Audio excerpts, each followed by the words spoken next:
All right, so today we're doing another bimal fracture.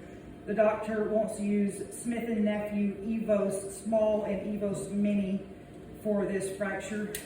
We saw the EVOS Mini yesterday when we put a mini plate on that humerus. So this is that tray. I'm not going to go through it again right now. But this is Smith and Nephew EVOS Small. The front here opens. And you have 2/7 stuff, so 2/7 drill bits, depth gauge, and screwdrivers. And you also have guides here, locking guides and angle guides. And then the 3/5 caddy is this one, which is what we're going to use today. Same thing, it's got depth gauge, screwdrivers. And then I'm going to get out the long 2/5 drill bit, the short 2/5 drill bit, and the 3/5 drill bit out of this caddy. I'm also going to pull the guide out. I don't work with this doctor very often, so I don't know if he likes the guide or not, so I'm going to go ahead and pull it out so it's available. And from the top here, we just have reduction forceps here. This is a large one. These are crab claws. These are small pointed reductions. Hand drivers if they want hand drivers. Baby Homans. K-wires are over here on the right, and then I'm going to get out the 3/5 hand driver off the top of that in case he wants that.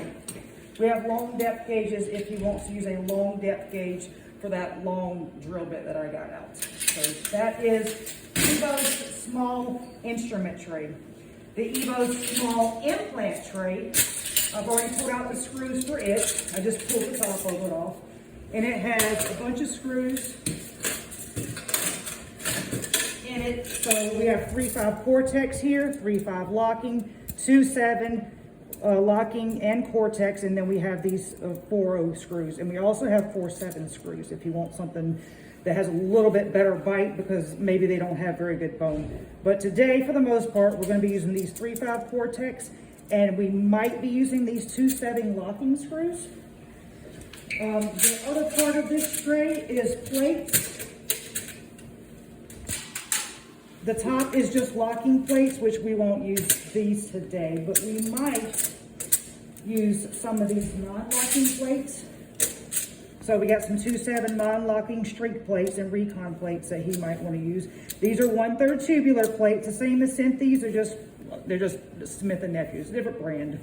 I don't anticipate using any of these, but we would probably use one of these. He also asked for the fibula plates.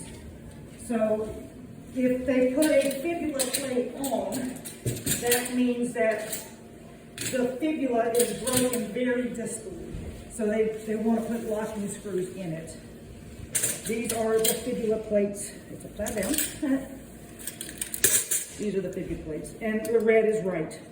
The left ones are green. So I'm not sure which one he's going to put on. He did say fibula, so I'm assuming a posterior lateral or maybe a lateral fibula plate. So different options.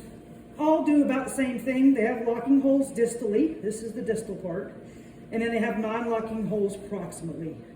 These accept 2/7 screws distally. These proximally accept 3/5 screws. So if he uses one of these plates, you're going to have to use 2/7 screws and 3/5 screws. So that's why I pulled the mini frag as well, just in case he wants 2/7 locking screws. But I also have them on the table here. So I have basically 2 sets of locking screws. Okay? Good.